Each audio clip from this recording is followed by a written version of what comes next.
Yes hello everyone, कैसे हैं आप सभी स्टूडेंट्स। उम्मीद करता हूँ बहुत सब अच्छे होंगे आप सभी। और उम्मीद करता हूँ कि आप सभी पढ़ाई भी कर रहे होंगे एवरीवन। पिछले वाले लेक्चर में हमने आपसे बात करी थी और एग्जाम्पल नंबर 6 तक मैंने आपको बता दिया था। एग्जाम्पल नंबर 7 बताने के लिए बोला था आज के लेक्चर के अंदर। लेकिन स्टूडेंट्स आज के जो 7th और 8th एग्जाम्पल है, एग्जाम्पल नंबर 7th और 8th है, ये हम लोग डिस्कस नहीं करेंगे इस क्लास के अंदर, क्योंकि दोनों के दोनों जो एग्जाम्पल है सेम कॉन्सेप्ट पर है जो मैंने पहले डिस्कस कर दिए हैं। पहले आप डिस्कस कर चुके हैं इस तरह के मेरे साथ में एग्जाम्पल्स। तो अगर आप इनको बुक से देखकर करने की कोशिश करेंगे तो इजीली आपसे ये दोनों एग्जाम्पल्स हो जाएंगे एवरीवन। तो मेरा ये डिसीजन है कि दोनों एग्जाम्पल्स आप बुक से करें और मैं आज आपके सामने इंट्रोडक्शन ऑफ 10.3 यानी कि basic properties of definite integrals start कर दो। तो चलिए स्टूडेंट्स, फिर बिना कोई टाइम वेस्ट किए हम लोग स्टार्ट करते हैं। क्या स्टार्ट करते हैं? Basic properties of definite integrals. ठीक है एवरीवन, तो ये हम स्टार्ट कर रहे हैं यहाँ पर। और आपसे बात करूँ कि हमारे पास में कितनी प्रॉपर्टीज़ होती है साहब, हमारे पास में 4 प्रॉपर्टीज़ यहाँ पर अवेलेबल है, जिसकी टोटली अगर हम लोग देखें तो हमारे पास में +1 यानी कि स्पेशल केस भी हमारे पास में अवेलेबल है, एक स्पेशल केस भी अवेलेबल है। तो हमारे पास में टोटल हो जाती है 5 प्रॉपर्टीज़ जो हमारी बुक के अंदर हमारे पास में अवेलेबल है। तो चलिए फिर स्टूडेंट्स स्टार्ट करते हैं प्रॉपर्टी नंबर 1 से। प्रॉपर्टी नंबर 1 क्या कहती है एवरीवन? ये प्रॉपर्टी कहती है एवरीवन हमें कि अगर हमारे पास में कोई डेफिनेट इंटीग्रल दिया हुआ है और उसकी जो पावर है वो a से b है, सपोज दैट कि वो डेफिनेट इंटीग्रल है f(x) dx। तो यहाँ पर देखिए, यहाँ पर वेरिएबल क्या है? यहाँ पर वेरिएबल है x, वेरिएबल है x जिसको हम लोग चर बोलते हैं। अगर मैं लिमिट को अनचेंज रखते हुए, लिमिट में कोई चेंज नहीं कर रहा हूँ, लिमिट को अनचेंज रखते हुए अगर वेरिएबल को चेंज कर देता हूँ, यानी कि x का y कर दूँ और यहाँ x का y कर दूँ, तो इंटीग्रल सेम रहता है, कोई चेंज उसकी वैल्यू में नहीं आता है। ये हमारी प्रॉपर्टी का नाम है कि जो उसका वेरिएबल है, अगर x है तो x की जगह मैं y लिख सकता हूँ, y की जगह, या फिर मैं x की जगह पर t लिख सकता हूँ। कुछ भी वेरिएबल को मैं चेंज कर सकता हूँ, उस इंटीग्रल की वैल्यू में कोई चेंज नहीं आएगा। ठीक है, ये हमारी प्रॉपर्टी है। चलिए इसकी लैंग्वेज लिखते हैं। If limits are not changed in definite integral by changing the variable value is in definite integral does not change। समझ में आया एवरीवन? चलिए देख लेते हैं हमारी आज की प्रॉपर्टी नंबर 2 एवरीवन। और ये क्या होती है कि मेरे पास में अगर एवरीवन, मेरे पास में कोई डेफिनेट इंटीग्रल a से b दिया हुआ है, सपोज ये मेरे पास में डेफिनेट इंटीग्रल दिया हुआ है और इसके वेरिएबल के साथ में मैं कोई छेड़छाड़ नहीं कर रहा हूं। अगर मैं इसकी, ये होती है लोअर लिमिट और ये होती है हायर लिमिट, अगर मैं इसकी लिमिट्स को आपस में इंटरचेंज कर दूं, ए को तो यहाँ कर दूं और बी को नीचे कर दूं, तो मेरे जो इंटीग्रल की वैल्यू आएगी ना एवरीवन, वो क्या आ जाएगी? नेगेटिव आ जाएगी। समझ रहे हैं? एक छोटा सा एग्जाम्पल देखिए। सपोज दैट एवरीवन कि मेरे पास में एक फंक्शन है x² dx और मेरी लिमिट है 1 से लेकर के 2। ठीक है, तो इसकी सपोज दैट कि हमारी कोई इसकी वैल्यू आ जाती है, जैसे इसकी वैल्यू हमारे पास आई 7/3, है ना, इसकी हमारी वैल्यू आई 7/3। तो अगर मैं इसकी लिमिट्स आपस में चेंज कर दूं, जैसे कि 1 तो यहाँ कर दूं और 2 यहाँ पर कर दूं, फंक्शन एज इट इज़ रहेगा मेरा। तो अब अगर मैं इसको सॉल्व करूंगा ना एवरीवन, तो मेरा आंसर तो यही आएगा, बस मेरा आंसर किस में आएगा? माइनस में आएगा। तो ये चीज़ मैं आपको बताना चाह रहा हूँ इस प्रॉपर्टी के अकॉर्डिंग। समझ में आया आपके बात? चलिए इसकी प्रॉपर्टी की हम लोग लैंग्वेज लिखते हैं। If limit of definite integral are interchanged, if limit of definite integral are interchanged then integration is not changed but sign changed। समझ गए आप मेरी बात को? चलिए हम लोग देखते हैं हमारी आज की नेक्स्ट प्रॉपर्टी एवरीवन। तो प्रॉपर्टी नंबर 3 हमें ये कहती है एवरीवन कि अगर हमारे पास में कोई डेफिनेट इंटीग्रल a से b है, f(x) a से b डेफिनेट इंटीग्रल अगर हमारे पास में है और ए से बी, हमारी लिमिट है ए से बी, और ए टू बी अगर इसके बीच में हमारे पास कोई नंबर है सी, समझ रहे हैं, हमारी लिमिट है ए से बी तक की लिमिट है। फॉर एग्जांपल एक बार आप देखिए बच्चों कि हमारे पास में है 1 से लेकर के 3 एफ एक्स डी एक्स, ये हमारे पास में एक एग्जांपल है और इसकी पावर है 1 2 3। तो 1 2 3 एग्जांपल है, 1 से 3 तक एग्जांपल है, एक लिमिट है। तो इनके बीच के अंदर कोई नंबर, सपोज दैट 2, समझे आप। तो वैसे बताना चाह रहा हूं कि ए से बी तक एक हमारी लिमिट है और लिमिट के बीच में कोई नंबर सी अगर है तो हम उस इंटीग्रेशन को टुकड़ों में तोड़ सकते हैं, ए से सी तक और सी से बी तक, कुछ इस तरह से। A to c f x d x plus c से बी तक एफ एक्स डी एक्स, समझे बात को। बट यहां पर होना चाहिए इफ जो सी है ना वो ए और बी के बीच में ही होना चाहिए एवरीवन। तो क्या आपकी मेरी बात समझ में आई।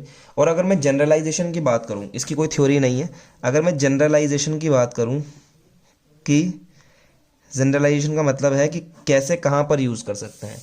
अगर सपोज दैट कि ए से बी तक कोई लिमिट है और फंक्शन है एफ एक्स डी एक्स और बीच में बहुत सारे नंबर हैं, सपोज दैट कि C1 है, C2 है, C3 है, खूब सारे नंबर हैं।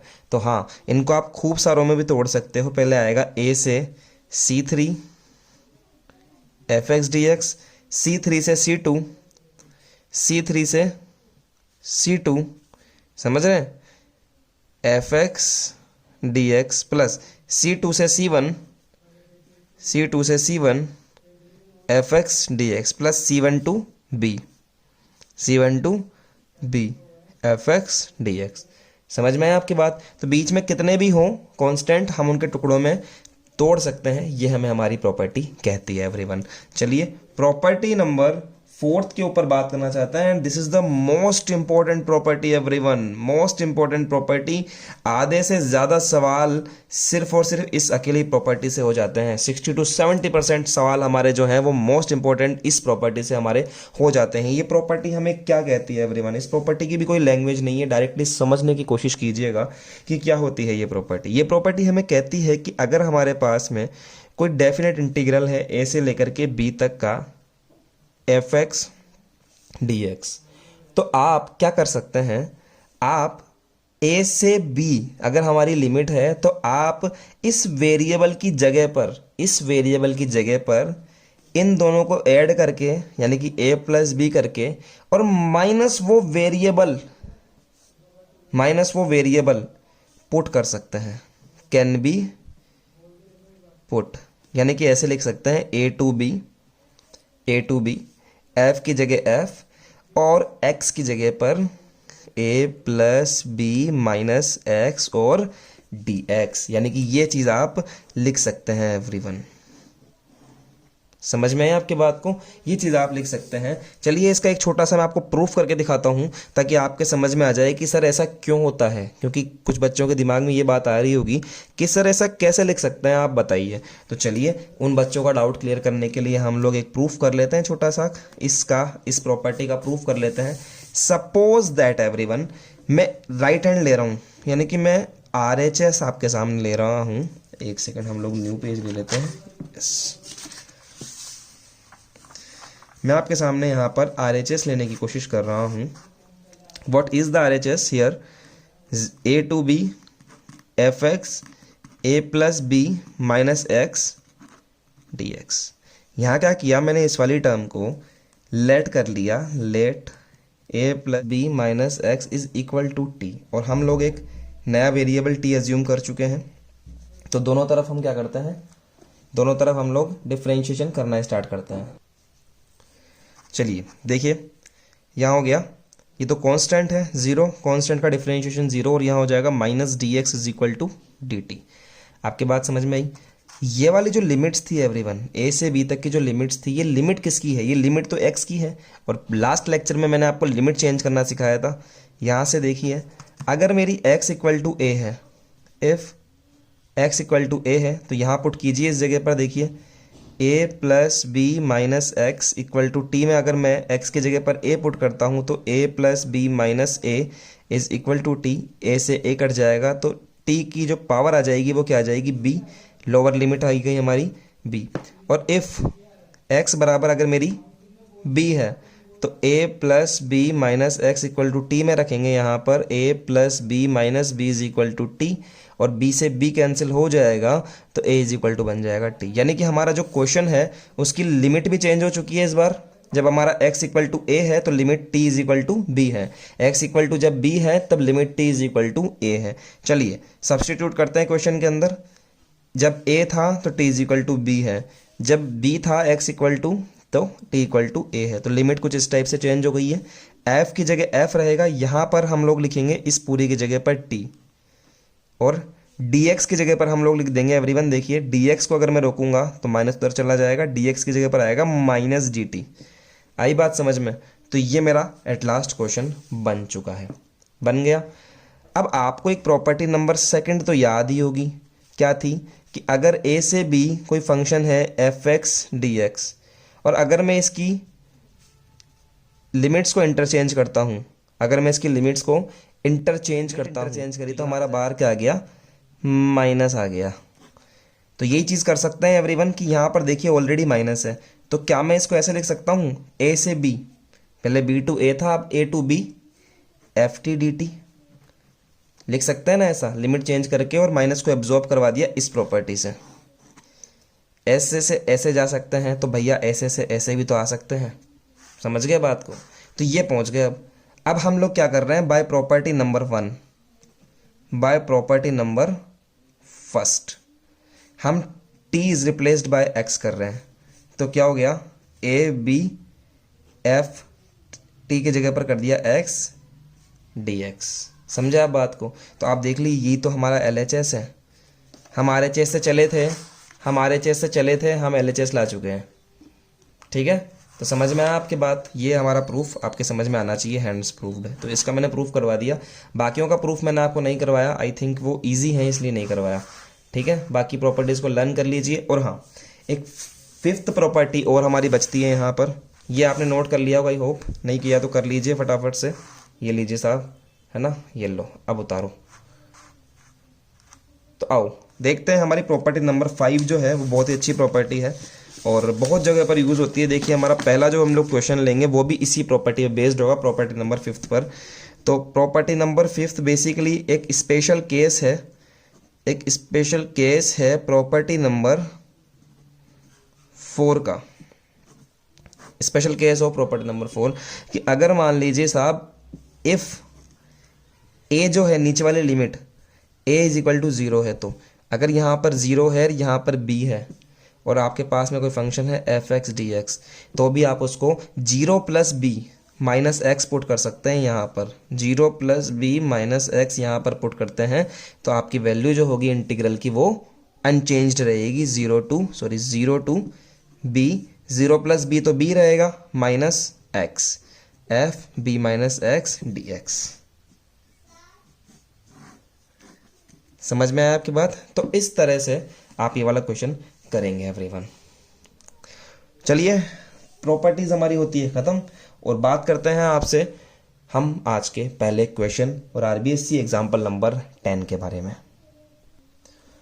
तो इन 4 प्रॉपर्टीज पे क्वेश्चन करने जा रहे हैं, जिनमें हमारा पहला क्वेश्चन एग्जाम्पल नंबर 10 है कि find 0 to π/2 1/1 plus under root of cot x dx। इसका वैल्यू हमें फाइंड करना है। तो चलिए एवरीवन इन 4 प्रॉपर्टीज पे क्वेश्चन करना स्टार्ट करते हैं। देखिए सबसे पहले मुझे दिखा 0 से लेकर के π/2, मैंने अप्लाई करी प्रॉपर्टी, कौन सी वाली, प्रॉपर्टी नंबर 5। याद है आपको property number 5? It is a special case of property number 4। और क्या होती है ये होती है 0 से लेकर के b f(x) अगर dx, अगर हमारे पास में कोई फंक्शन है, अगर हमारे पास में कोई फंक्शन है तो हम वहाँ पर लिख सकते हैं f(x) dx, नहीं साहब ये नहीं, इन दोनों को ऐड करके माइनस एक्स, कुछ इस टाइप से 0 to b, 0 plus b minus x, यानी कि b माइनस एक्स। समझ में आया आपकी बात? तो इस तरह से हम यहाँ पर लिख सकते हैं एवरीवन। तो चलिए इसमें भी हम लोग स्टार्ट करते हैं लगाना। यहाँ देखिए solution, I is equal to 0 to π/2 1/√1 plus under root of cot x dx। ठीक है, आई मान लिया इसको मैंने। अप्लाइंग द प्रॉपर्टी नंबर 4,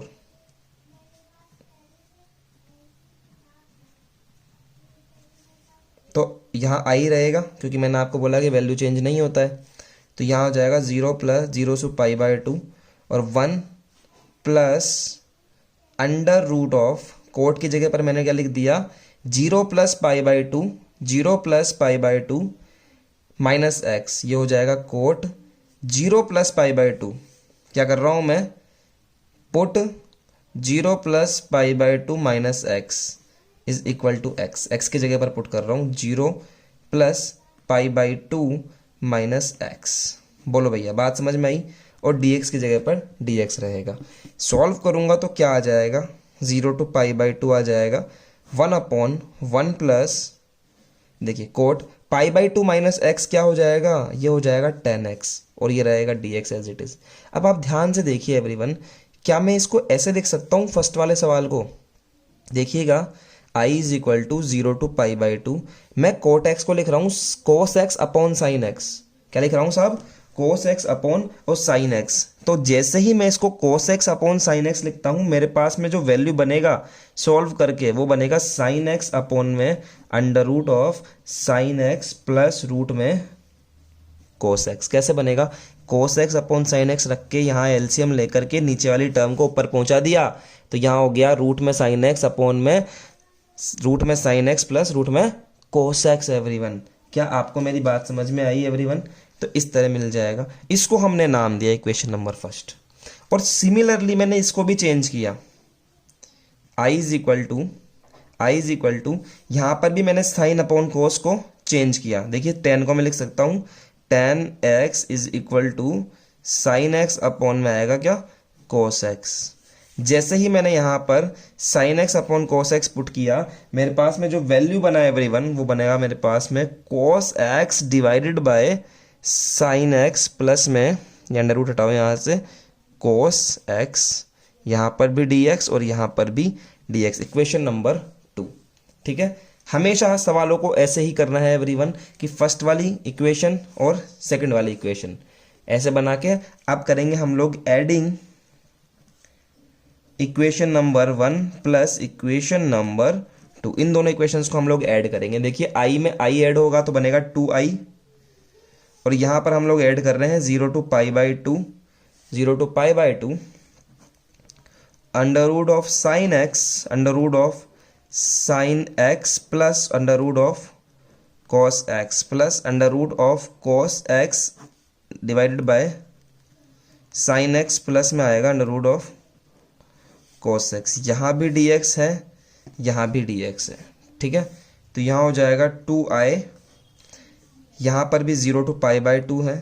पूरी लिमिट बाहर ले लो एक पल के लिए। और एवरीवन देखो, जब नीचे का डिनोमिनेटर सेम है तो ऊपर वाले भी ऐड हो जाएंगे आपस में। आप एलसीएम लेकर सॉल्व कर लीजिए तो आपको मिलेगा वैल्यू कुछ इस टाइप से, साइन एक्स अंडर रूट में और यहाँ बनेगा cos x divided by under root में sine x plus under root में कॉस एक्स dx। देखिए पूरा का पूरा ऊपर वाला टर्म नीचे वाले टर्म से कैंसिल आउट हो गया और मुझे क्या मिला, 2i is equal to 0 to π/2 1 dx। समझ में आई क्या आपकी बात? समझ में आई एवरीवन? अब देखिए इसके बाद 1 dx मिला आपको। अब देखिए 1 dx मिल गया। अब क्या करेंगे एवरीवन, इस 2 को नीचे भेज देंगे अपन। i इज इक्वल टू बन जाएगा 1/2 0 to π/2 1 dx 1/2 0 to π/2 1 की जगह पुट कर दिया x। क्यों कर दिया भैया? नहीं करेंगे, इंटीग्रेशन करेंगे इसका इंटीग्रेशन। तो 1 का इंटीग्रेशन क्या होता है, इससे यहाँ पर आइए, 1 का इंटीग्रेशन होता है x। लिख दीजिए x और लिमिट पुट कर दीजिए 0 से लेकर के π/2। i is equal to 1/2 as it is रहेगा। पहले हम लोग पुट करेंगे π/2 माइनस 0, तो ये हो जाएगा i इज इक्वल टू π/4। तो हमारा आंसर क्या आएगा एवरीवन, π/4 आएगा। तो समझ में आया आपके? इस तरह से हम लोग यहाँ पर क्वेश्चन करेंगे एवरीवन। आपके लिए सेम इसी टाइप के मैं कुछ क्वेश्चंस दे रहा हूँ करने के लिए, जिनका जो आंसर है वो इसी टाइप से आएगा। फर्स्ट वाली इक्वेशन आपको दी हुई होगी, क्वेश्चन आपको दिया हुआ होगा, इस तरह से क्वेश्चन आपको दिया हुआ होगा। देखिए ये रहा क्वेश्चन आपको दिया हुआ होगा, यही प्रॉपर्टी अप्लाई करनी है और अप्लाई करने के बाद में उसको बनाएंगे इक्वेशन नंबर 1। पहले जो हमें दिया हुआ है क्वेश्चन एज इट इज, उसको बनाएंगे इक्वेशन नंबर 1, और प्रॉपर्टी अप्लाई करने के बाद में इक्वेशन बनाएंगे सेकंड, और दोनों को ऐड करेंगे, सॉल्व करेंगे, आंसर आएगा। समझ रहे हैं बात को? इसको नोट करें फटाफट, देखिए, और इसको भी नोट कर लीजिए, ठीक है? तो ये नोट करिए आप। अब इस टाइप के मैं आपको दे रहा हूं कुछ 6 क्वेश्चंस मेरे पास में है। देखिए ये रहा। Similarly by using property number 4 value obtained by following general integral is π/4। ये जितने भी इंटीग्रल्स आपको दिख रहे हैं, इन सब की वैल्यू क्या आएगी? π/4 आएगी, और होंगे सारे इसी तरीके से। अब इनको डायरेक्टली याद मत करो, एक एक बार सॉल्व कर लो। तो आप क्या करोगे, इसको आज के HW के अंदर इनको सबको सॉल्व करोगे, 6 के 6 क्वेश्चंस को। 1 2 3 4 5 6। कुछ नहीं आता है, आपके पास मेरा नंबर है, आप मुझे कॉल करके पूछ सकते हैं। ठीक है एवरीवन, चलिए हम लोग देखते हैं आज का हमारा एग्जाम्पल नंबर 11 क्या कहता है वो।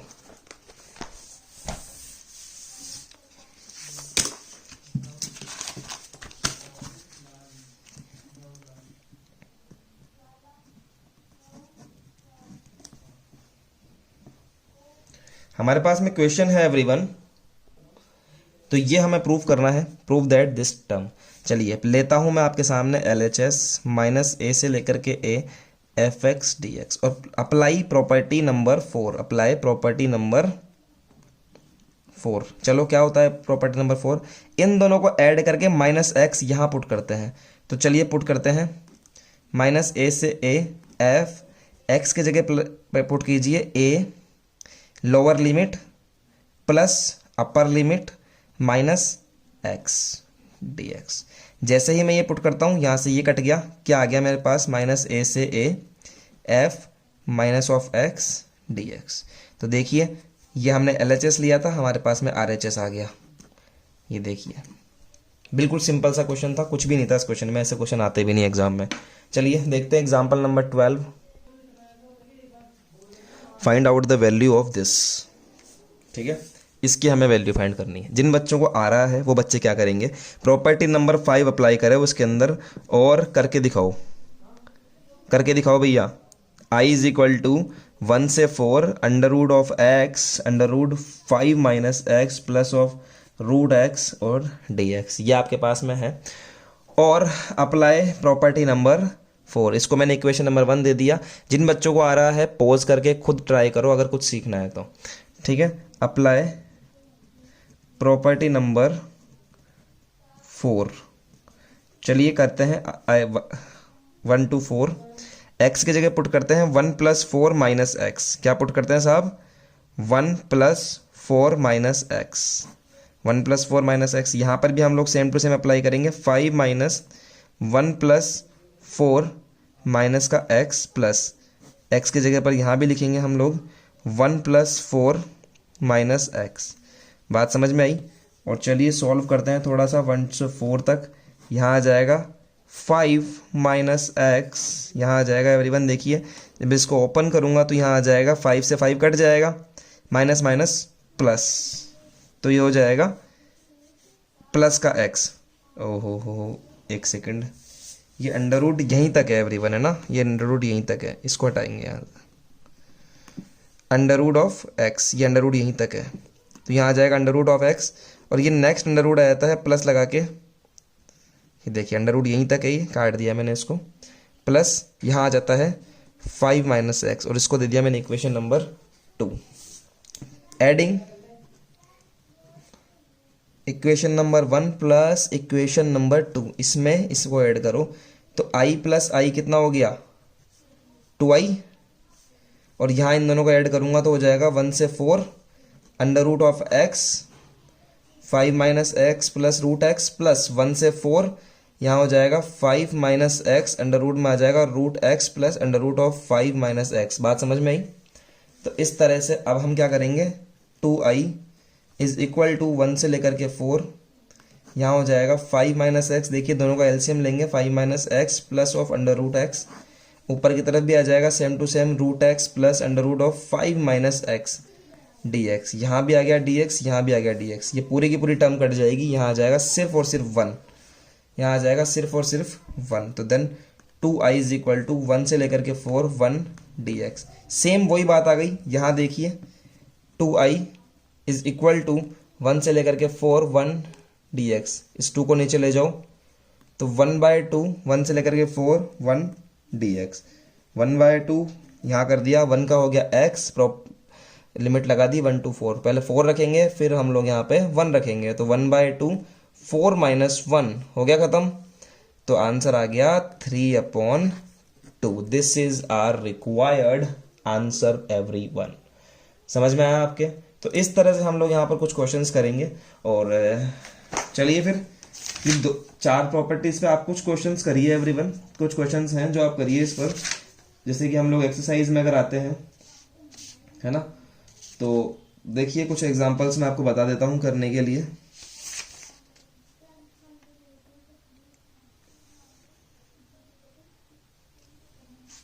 देखिए क्वेश्चंस दे रहा हूं एवरीवन करने के लिए, क्वेश्चन करिएगा, ठीक है। देखिए नोट कीजिए फटाफट फटाफट, एग्जाम्पल नंबर 16 का पूरा क्वेश्चन आपसे हो जाएगा एवरीवन। एग्जाम्पल नंबर 16 नोट करिए एग्जाम्पल नंबर 16, आंसर देख लीजिएगा। एग्जाम्पल नंबर 16 का जो आंसर है वो बता रहा हूं आपको मैं। आंसर आ रहा है एग्जाम्पल नंबर 16 के फर्स्ट का 0 आ रहा है और 16 का सेकंड का भी 0 आ रहा है, ठीक है। चलिए आइए देखते हैं हम लोग एग्जाम्पल नंबर, एग्जाम्पल नंबर 17 भी इजी है, हो जाएगा एग्जाम्पल नंबर 17 भी, है ना। ये वाला क्वेश्चन आई थिंक आपसे नहीं हो तो इसको छोड़ देना, कोई बात नहीं, मैं करवा दूंगा, लेकिन 1 आपसे हो जाएगा तो ये आप करिए एवरीवन, ठीक है भैया। नेक्स्ट वाला क्वेश्चन कौन सा है? नेक्स्ट वाला है एग्जाम्पल नंबर 18, बहुत प्यारा क्वेश्चन है, हो जाएगा पूरा का पूरा। क्वेश्चन नोट करिए, आपके पास बुक है तो आप खाली सीरियल नंबर नोट कीजिए, घर से कीजिएगा, ठीक है। इसके अलावा जो क्वेश्चन आपके पास में है,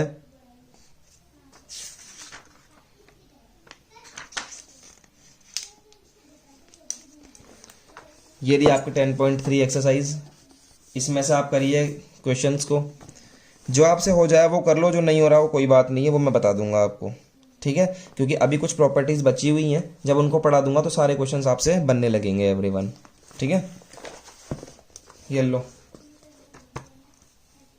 ठीक है, नोट कर लो और ट्राई करो करने का, इसमें से आपको 6 मार्क्स का क्वेश्चन मिलेगा एवरीवन, तो अच्छे से करो इसको, नहीं आता है तो मैं आपको बताऊंगा नेक्स्ट वाले लेक्चर के अंदर। तो चलिए फिर मिलते हैं आपसे नेक्स्ट लेक्चर में एवरीवन। आज के लिए लेक्चर को यहीं हम लोग ओवर करते हैं, आज के लिए ऑल द बेस्ट एवरीवन।